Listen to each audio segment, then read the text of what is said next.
Oke, halo teman-teman semua, gimana kabarnya? Semoga masih pada sehat dan cuan terus. Balik lagi sama gue Excel, dan di video kali ini gue bakal jawab salah satu pertanyaan dari netizen, yaitu cara nentuin support dan resisten. Jadi tonton videonya sampai akhir karena gue bakal praktekin langsung. Oke, sebelumnya gue bakal jelasin dulu arti support dan resisten itu apa, biar teman-teman lebih gampang artinya. Jadi, kalau support dulu, kalau support itu biasanya bisa gue sebut lantai. Jadi, apapun yang nyentuh lantai biasanya mantul. Jadi, support itu adalah daerah di mana di saat harga sahamnya itu turun ke si support ini, biasanya cenderung mantul. Nah, itu satu. Yang kedua, biasa disebut demand area, yang artinya di area support ini itu kebanyakan orang siap-siap untuk beli, atau banyak yang mau beli di harga segitu. Jadi, kebanyakan buyer atau calon buyer itu ready atau siap-siap untuk beli di harga support. Sedangkan sellernya itu dikit, karena anggapannya mereka udah beli di support.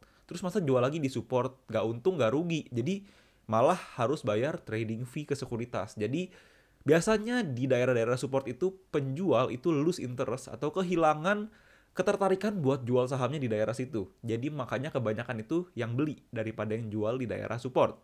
Kebalikannya, kalau yang di resisten itu, gue biasa sebut adalah atap. Jadi kalau yang tadi lantai, ini atap. Apapun yang nyentuh atap biasanya mantul lagi ke bawah. Sama, tiap biasanya kecenderungannya, kalau ada harga saham yang nyentuh si atapnya atau si resistennya itu, biasanya bakal mantul lagi ke bawah. Nanti biar lebih gampang gue bakal praktekin langsung. Nah, nama lainnya adalah supply area. Yang tadi adalah demand, yang ini adalah supply area, di mana banyak orang yang mensupply, banyak orang yang mau jualan. Jadi penjual itu biasanya orang-orang yang udah megang sahamnya atau kita sebut holders, biasanya mereka siap-siap jual kalau udah di resisten. Untuk take profit, untuk mengamankan. Karena mereka tahu kecenderungannya kalau udah nyentuh resisten, bakal mantul lagi ke bawah, mendingan mereka jual aja di resistennya, daripada keburu turun, untungnya makin kecil. Nah, jadi itu bisa disebut kayak gitu. Dan pembeli biasanya jarang ada di daerah resisten. Karena mereka mikir udah cukup mahal, udah terlalu mahal, harusnya take profit, masa beli? Yang ada cuci piring. Tapi ini adalah kecenderungan. Bisa jadi support atau si lantai dan resisten atau si atap itu ditembus. Bisa jadi udah nyentuh resisten, makin naik. Atau bisa jadi udah nyentuh support, turun lagi. Jadi ini adalah kecenderungan, tapi nggak ada yang pasti di dunia saham. Karena balik lagi, kayak yang udah gue jawab di video sebelumnya, the only certain thing in the stock market is the uncertainty. Satu-satunya hal yang pasti di dunia pasar modal atau di dunia keuangan kayak gini adalah ketidakpastian. Jadi nggak ada yang pasti. Nah, udah teorinya, kita langsung aja praktek. Nah, jadi di sini gue pakai website TradingView, dan eh ini gue pakai contoh saham BBNI, saham salah satu saham dari big banks, dan naiknya lagi gila banget tahun ini. Nah, teman-teman bisa lihat ya, ini gue ambil yang time frame daily, dan gue mau analisa dari daerah-daerah ya sekitar Oktober 2021 sampai hari ini. Nah, di sini gue mau kasih lihat ke teman-teman semua. Kalian bisa lihat ya, ini disebut support karena teman-teman bisa lihat ya, tiap dia nyentuh daerah sini, dia mantul. Tiap kali dia turun lagi, dia mantul lagi. Ini yang dinamain dengan support. Kita gambar. Nah, ada orang yang suka gambar dengan ini garis, ada. Tapi kalau gue pribadi, gue lebih sukanya pakai kotak atau rectangle, karena si support atau area itu, support atau resisten itu adalah area, bukan hanya garis. Karena kalau garis gini kan artinya nandain satu harga ya. Sedangkan support dan resisten itu nggak selamanya di satu harga, bisa di satu daerah harga. Makanya gue lebih suka pakai daerah, pakai rectangle. Nah, misalkan di sini gue pakai rectangle, gue bikin. Nah, ini adalah supportnya. Supportnya dalam ya dari sejak Oktober lah, ini support terendahnya di sini. Jadi lihat, mantul sekali, mantul lagi sekali. Nah, tapi support itu belum tentu cuma satu, bisa jadi ada dua. Teman-teman bisa lihat lagi di atasnya. Ini ada support lagi kalau kalian sadar. Nih, ya, ini adalah support lagi nih. Dia mantul beberapa kali. Satu, mantul. Satu, mantul. Ini tembus, terus mantul lagi. 3 kali mantul, ini tembus lagi. Ini breakout ke atas, dan ini mantul lagi. Jadi mantulnya 4 kali. Jadi ini bisa dibilang support juga. Nah, karena sekarang udah bullish, udah naik, kita lihat resistennya. Sekarang resisten, kita ganti dulu warnanya jadi warna merah, biar kelihatan bedanya. Nah, di sini teman-teman bisa lihat, di daerah sini itu ada yang namanya resisten. Kenapa gue bisa bilang ini ada resisten di sini? Karena nih teman-teman bisa lihat di sini dia kena daerah sini, ternyata nggak kuat tembus, turun lagi ke bawah. Di sini mantul lagi ke sini, nggak kuat tembus lagi ke bawah, mantul lagi ke bawah. Walaupun pada akhirnya di 27 Januari, 28 Januari itu dia tembus ke atas. Nah, jadi ini adalah resistennya, salah satu resistennya. Dan ada satu lagi resistennya. Nah, ini kalau kalian bisa lihat di sini juga ada resisten nih. Nah, satu kali mantul turun, satu kali mantul turun, dan akhirnya ditembus ke atas atau breakout. Jadi ini adalah gambar support dan resisten dari BNI. Nah, teman-teman harus tahu juga, support itu bisa jadi resisten, dan resisten itu bisa jadi support. Contohnya, nih, kalian bisa lihat. Ini tadinya adalah, nih, yang ini nih. Yang ini. Yang ini tadinya adalah resisten. Dia nggak bisa tembus ke atas. Tapi setelah tembus, dia turun ke sini, ini jadi support. Jadi dia mantul ke sini, baru lanjut naik. Jadi ini biasanya bisa dibilang retest. Jadi dia yang sebelumnya adalah resisten berubah jadi support. Kita ganti jadi support. Nah, jadi ini jadi support, dia mantul, terus naik lagi ke atas. Jadi memang biasanya kalau mau breakout, saham-saham mau breakout itu biasanya mereka retest dulu. Nah, ini yang dia namakan retest. Turun, naik. Nah, ini sekarang pun naiknya ketahan lagi nih kalau kalian lihat. Kira-kira kenapa? Ini gue kasih lihat.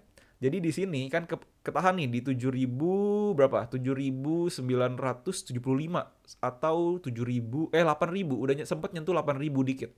Nah, kenapa di sini dia ketahan? Nih ya, gue kasih lihat.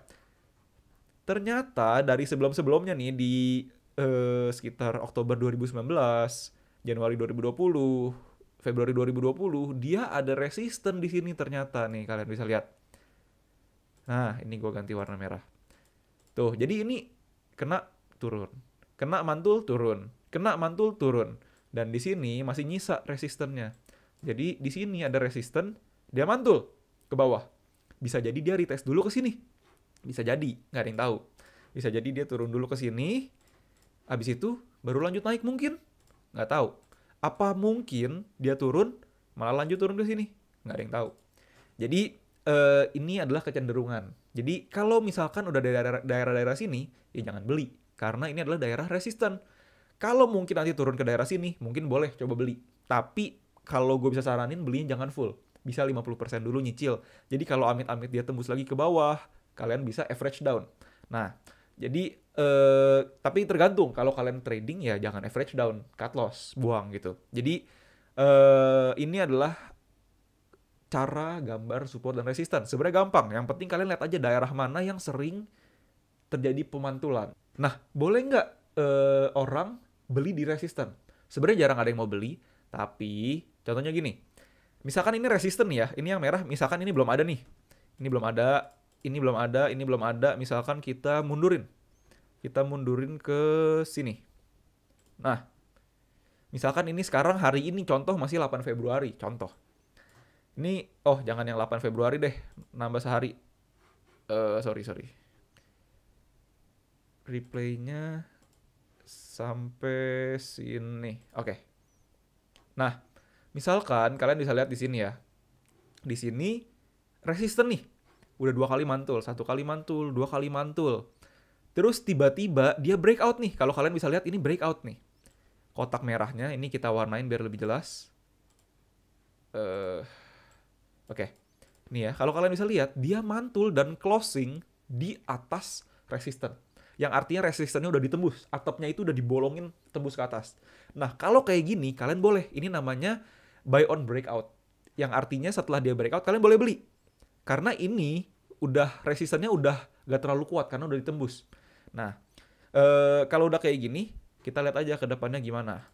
Oh, ternyata naik, lanjut naik. Jadi ini adalah kalau misalkan kita trading di tanggal 9 Februari dan beli buy on breakout-nya BNI, berarti itu salah satu trading yang sukses. Kayak gitu. Jadi itu adalah salah satu cara kalau mau beli di resisten. Tunggu dia lewat dulu dan closing di atas. Itu baru boleh. Nah, kalau misalkan masih di sini nih, ini belum pasti. Bisa jadi dia mantul lagi ke bawah, nggak ada yang tahu. Jadi untuk amannya ya di sini. di 9 Februari pas udah breakout gitu. Itu adalah cara untuk trading atau trading buy on breakout. Nah, kayak gitu cara memanfaatkan support dan resisten. Balik lagi yang kayak gue tadi bilang, support dan resisten itu nggak pasti mantul. Bisa jadi breakout kayak gini. Ini harusnya mantul di sini, dia turun. Ini harusnya di sini mantul ke bawah, dia lanjut naik. Jadi nggak ada yang kepastian, nggak ada yang pasti. Ngomong apa sih? Nggak ada yang pasti, tapi ini bisa dipakai kecenderungannya buat main aman kayak gitu.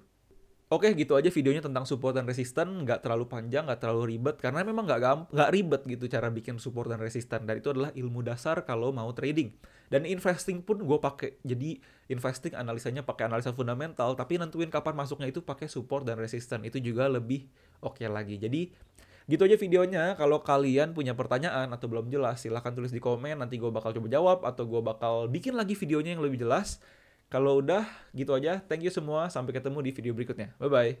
Oh ya, jangan lupa nanti di tanggal 5 Maret ada webinar saham gratis. Gue bakal ajarin trading dan investing lengkap.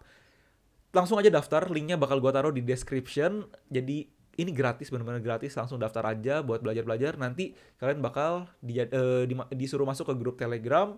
Nanti linknya bakal gue share di situ. Jadi di situ juga boleh tanya-tanya, boleh ngobrol-ngobrol, diskusi, silahkan. Jadi gitu aja pengumumannya.